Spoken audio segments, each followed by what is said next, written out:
All right, good morning. Today we are taking on parallel lines and transversals. So first, just doing a little recap of what are parallel lines. So parallel lines are always coplanar lines. They never cross, so they never intersect.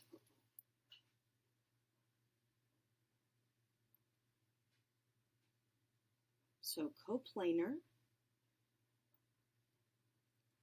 and they never intersect.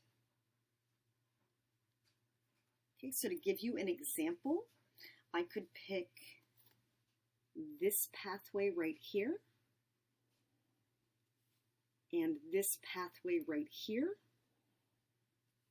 Those would be parallel lines. I'm just giving you my arrow there to denote that it is lines. All right, perpendicular lines, they're also coplanar, but they do cross. And when they cross, they intersect at 90 degrees. So here they are coplanar, so they're on the same plane. And when they intersect, they create 90-degree angles. So I'm just going to write that they intersect at 90 degrees. So to visualize one pair of perpendicular lines, if I'm looking at a right rectangular prism like my model is, I could pick this pathway right here.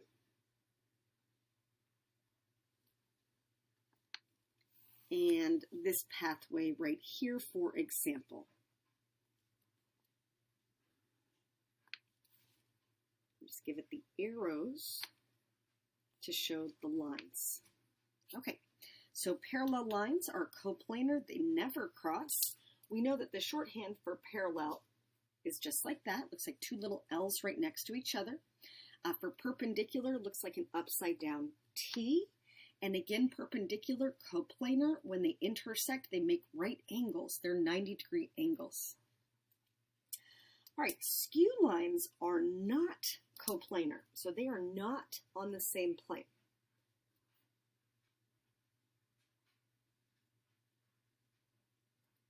Okay, so not coplanar, and they are never going to intersect.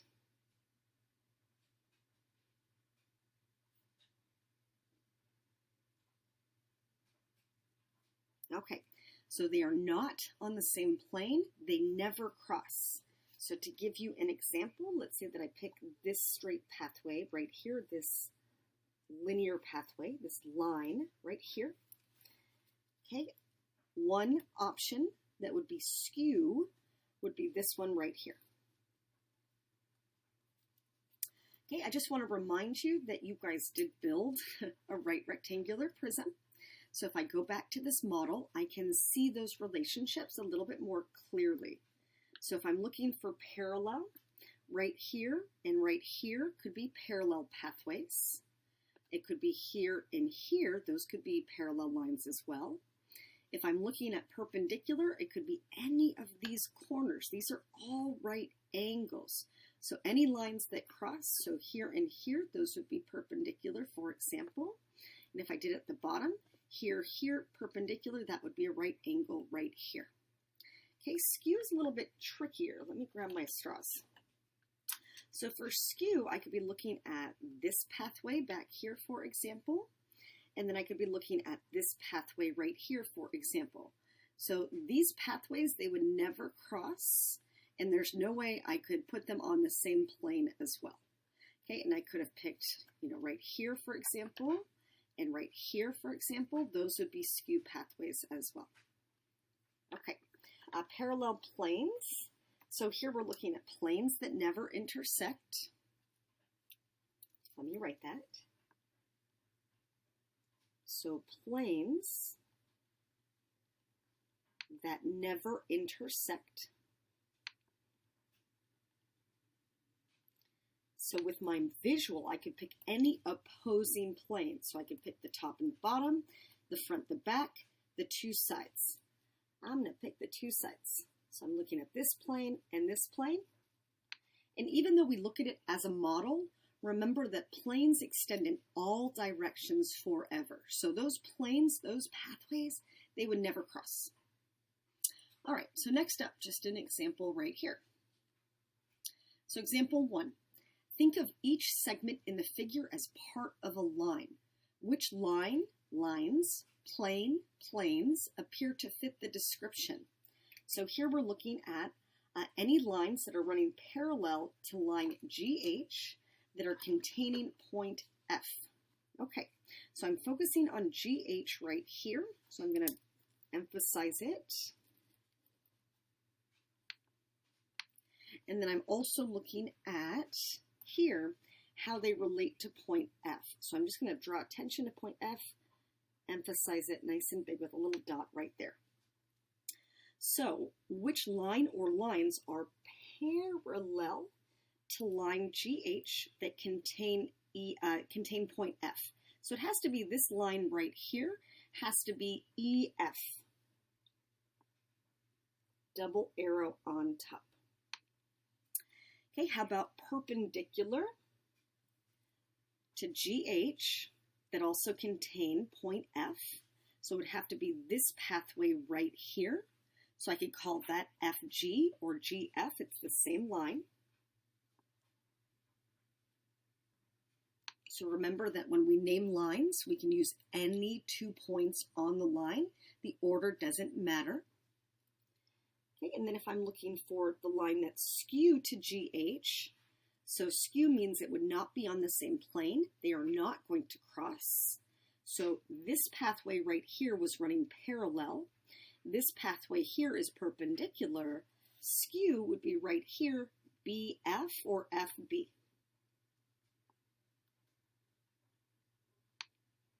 Okay, let's see. Okay, so next. How about planes that are parallel to GHD that contain point F?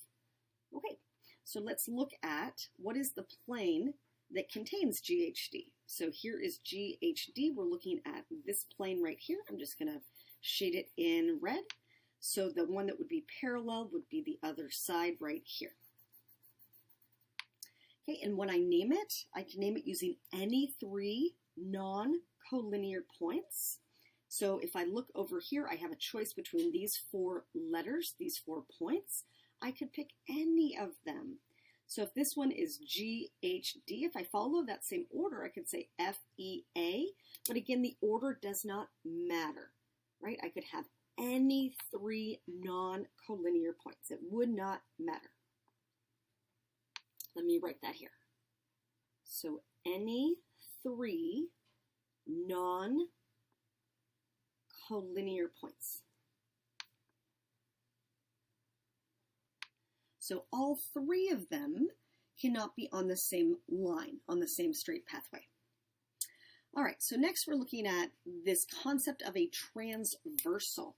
So a transversal is a line that intersects 2 or more other lines.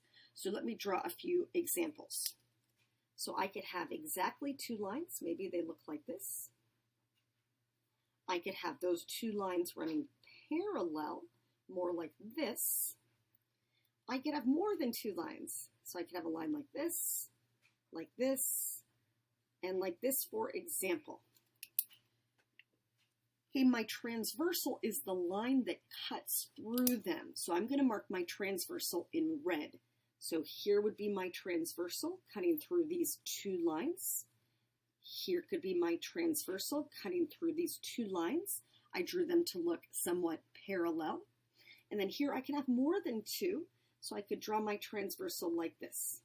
So again, a transversal is just a line that cuts through 2 or more other lines.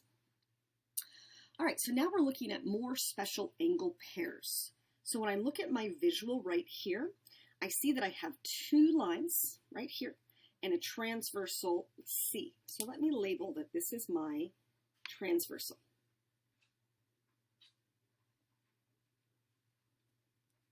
Okay, so then when I'm looking at where A and B are, let me use my colored pencils and emphasize those 2 pathways here and here.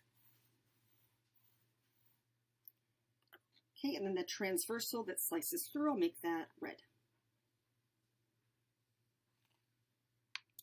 All right, so what's happening is we can break our diagram into regions. So here are my two lines right here that are cut by the transversal.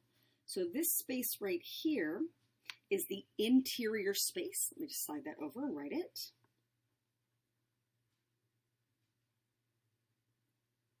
So interior because it's inside of these two lines. And then anything that's outside, so here is in the exterior space.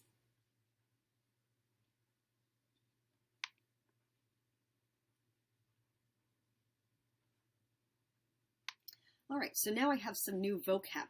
So I'm looking at what are corresponding angles. So corresponding angles are in the same position relative to the two lines. So for example, 1 and 5, right here and here, right? These are both in the upper left-hand position.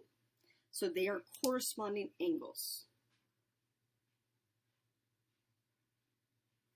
Okay, I would also have 2 and 6. They're in the upper right-hand position. Those are also corresponding angles.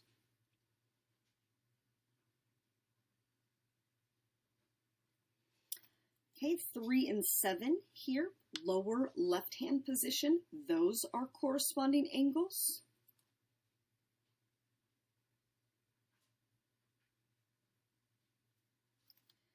Okay, and then 4 and 8, they're in the lower right-hand position. Those are also corresponding angles. Okay, so we can identify the special angle pair. Once we see that the lines are parallel, we can see a new relationship. Right now, we're just identifying the special angle pairs. All right, next up we have alternate interior. So alternate implies opposite sides of the transversal, but inside of those two lines. Okay, so here I'm in the interior space. I need to be on the opposite sides of the transversal. So 3 and 6 are alternate interior angles. So are 4 and 5.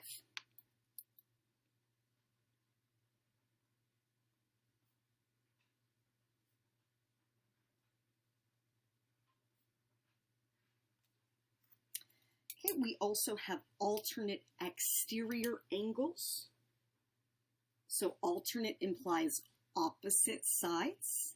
Exterior, outside of these two purple lines.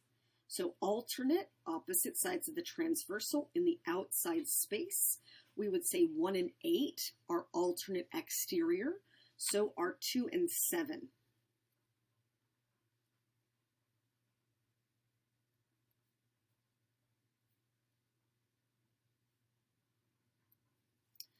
All right, same side or consecutive interior. So in our textbook, it calls it same side. In my old textbook, they called it, or I'm sorry, in our new textbook, they call it consecutive. The old one called it same side. So really, we're just saying right next to each other, same side of the transversal. So here, consecutive interior would be here, 3 and 5. So same side of the transversal, right next to each other. So 3 and 5. The other pair would be 4 and 6.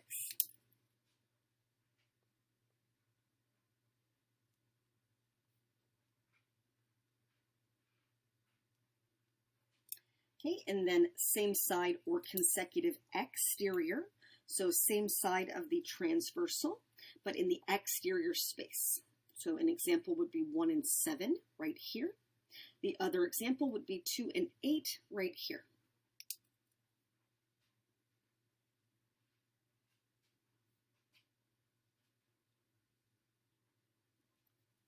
All right, so we should be good right now at language, understanding what these new special angle pairs are.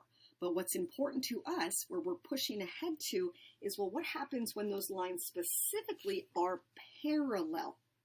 So let's go to that second page right here.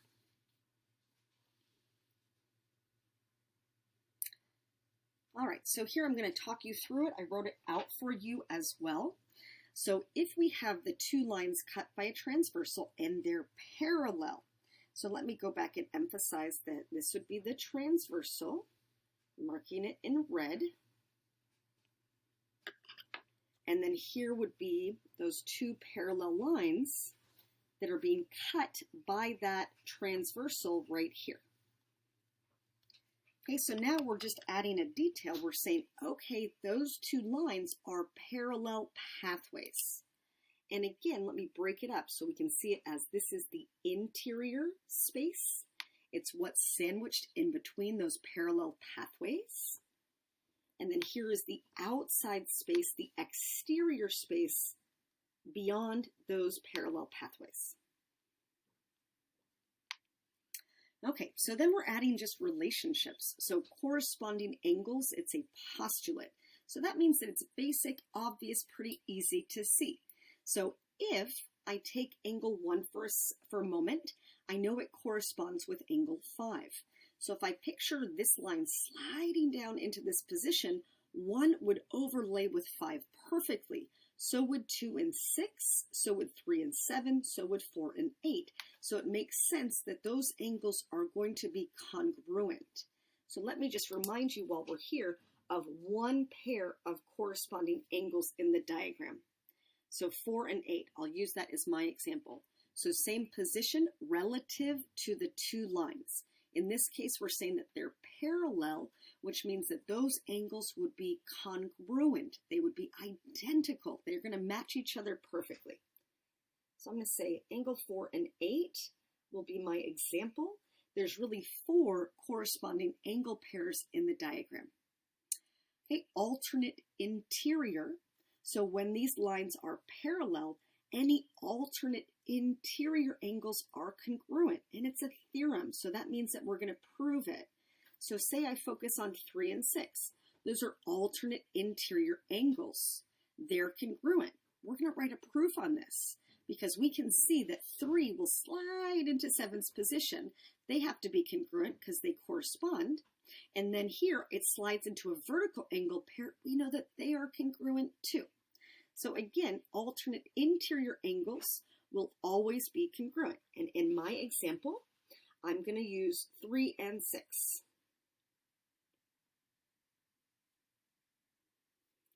All right, same is true about alternate exterior angles. So let's say that I focus on 1 and 8. 1 could slide into 5's position. That's its corresponding position. And then we have a pair of vertical angles, and we know that those are congruent too. So if we have two lines cut by a transversal that are parallel, alternate exterior angles are congruent. I used 1 and 8 as my example. All right, so here again, the relationship is congruent for these 3.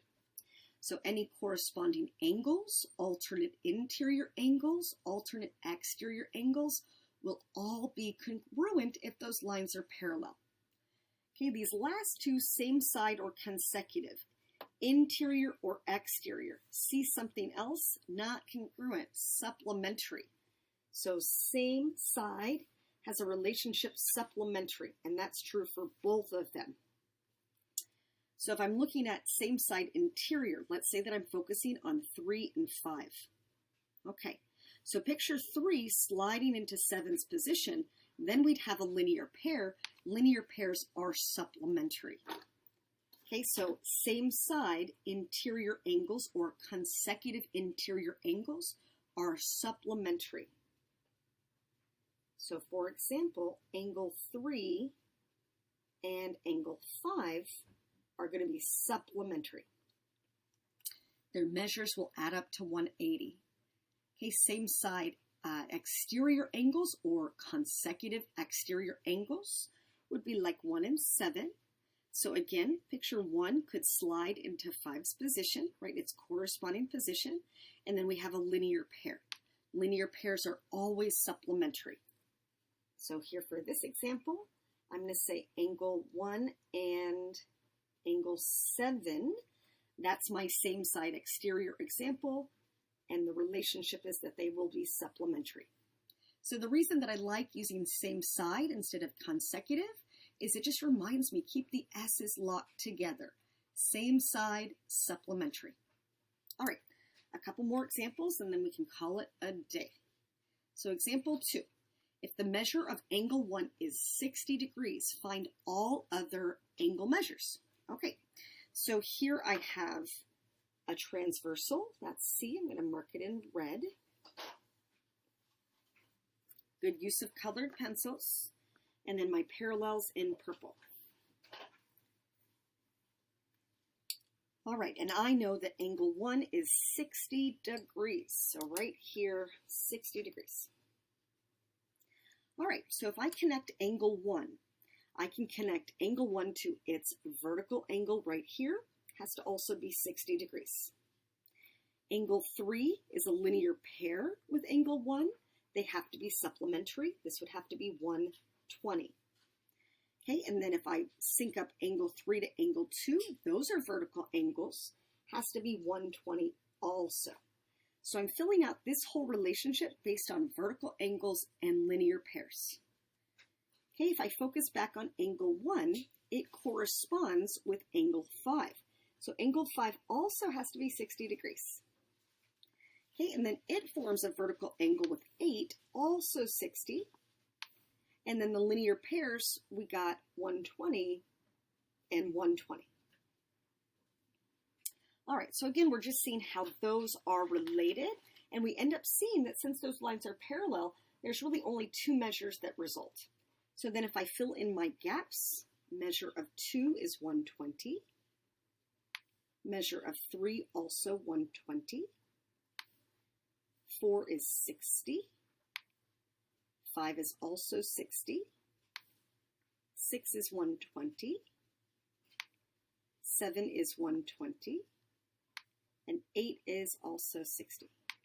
Okay, so there we go. Pretty basic example to start us off. All right, next up here I'm saying find x. So again, my arrow notation is saying parallel. Let me use my fancy colors. So my parallels, I'll mark those in purple. And the transversal in red. So then I have to recognize what kind of angles do I have in my diagram. So the angles that are marked here and here, these are alternate interior angles. So let me write that language. I'll abbreviate, alternate interior angles. And we know that when the lines are parallel, the relationship is that they are congruent. Their measures will be equivalent. So I can build my equation by saying that half of x plus 55 equals 5 times x minus 25. Okay, I'm guessing most of you would just distribute that 5 first, so I'm going to go ahead and do that. So half of x plus 55 equals 5x minus 125. All right, and you know I don't like fractions, so I would clear them at this stage. So if I'm looking at the 1/2, to clear it, I multiply everything by 2. So what I do to one term, I have to do to all of them to keep my equation nice and balanced. So now my next stage, I have x plus 110 equals 10x minus 250. So now I have a much cleaner equation to solve, and I want to get my x's on one side and my constant on the other. So I'm going to go ahead and take away 10x from both sides. So negative 9x plus 110 equals negative 250. Okay, take away the 110 from each side. So negative 9x equals negative 360. Divide by negative 9, and I get that x is 40. Okay, and if I wanted to double check that, I could always plug it back in. Half of 40 is 20, plus 55 would be 75 degrees. Right? This better be 75 also. So 40 minus 25 is 15 times 5, and yes, we verify it is also 75 degrees. All right, one more example over here in B. So here again, I'm going to make my parallels nice and purple. So I'm using my colored pencils to do that. And then here is my transversal in red. Okay, so here again, I'm just going to picture what's the relationship between these two angles. Well, they're on the same side of the transversal, and they're in the outside space. So these are same side exterior angles or consecutive exterior angles. So same side exterior angles, and the relationship is that they're supplementary. So again, keep those S's locked together. And if you would rather see consecutive, that is fine. That language is used interchangeably, so it means the same thing. All right, so why are they supplementary? I can picture that this angle could slide into this angle's position perfectly, and then it would create a linear pair. Linear pairs are supplementary. Their measures add to 180. So now if I build my equation, I want to add these two expressions and make it equal to 180.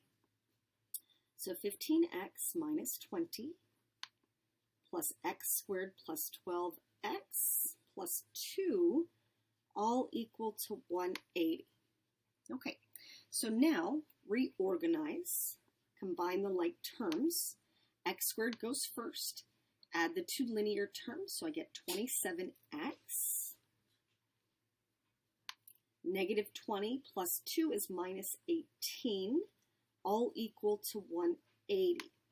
So I can see that I have a quadratic equation to solve, but in order to solve it, I need my equation equal to 0 before I can factor, right? That's why we've been practicing factoring. So I want to go ahead and I want to take away the 180 from each side. So now x squared plus 27x minus 198 is equal to 0. Okay, phew. Here we go. So now we have a basic quadratic equation, right? It's a very basic factoring problem because we see it as ax squared plus bx plus c. The a value is 1. So I usually train you guys to visualize it this way in Algebra 1, where I'm looking for the product and the sum. So two numbers that multiply to negative 198 that add to 27. So I'd probably play with my options for a little bit, and then eventually I should come up with 33 and negative 6. So those two numbers multiply to negative 198. They add to positive 27. So then my factors are x plus 33 times x minus 6, all equal to 0. So now I can take each factor, make it equal to 0, and solve. I usually don't write this, but I'm going to write it this first time just so you can see it very clearly. So again, I'm taking each factor, making it equal to 0, and then I'm solving. So I'm taking away the 33, and I get that x equals negative 33. And then over here, I'm going to add 6. And I get that x equals 6. So I have these two possible solutions, but I'm not guaranteed that they're both going to work. So let's say that I tried the negative 36, for example. So if I plug that back in, watch what happens. So if I plug in 15 times negative 33, and then I take away 20, this angle measure would be negative 515, right? That's not possible. My two angle measures have to be positive, and they have to add up to 180. So that's not possible. So this is what we call an extraneous solution. We were able to solve for it, but when we plug it back in, it does not actually work. It doesn't work because negative 515 does not work as an angle measure. So let's try the 6. So 15 times 6, and then take away 20. So that would get me 70 degrees right here. Right, that seems reasonable. And then for the other one, so if I plug in, I'm looking at 6 squared. And then I'm adding 12 times 6, and then adding 2. And that gets me 110. So that does work because 70 plus 110 get me back to 180. So x equals 6 has to be my only solution that works in this context. It is entirely possible that you come up with a problem where there are two solutions for x that work. But what you're looking for is when you plug back in here and here, that you still have to have angle measures that are between 0 and 180. So it can't be 0, can't be 180, but could be something in between. And they have to be positive. Okay, together they have to add to 180. All right, have a good rest of your day.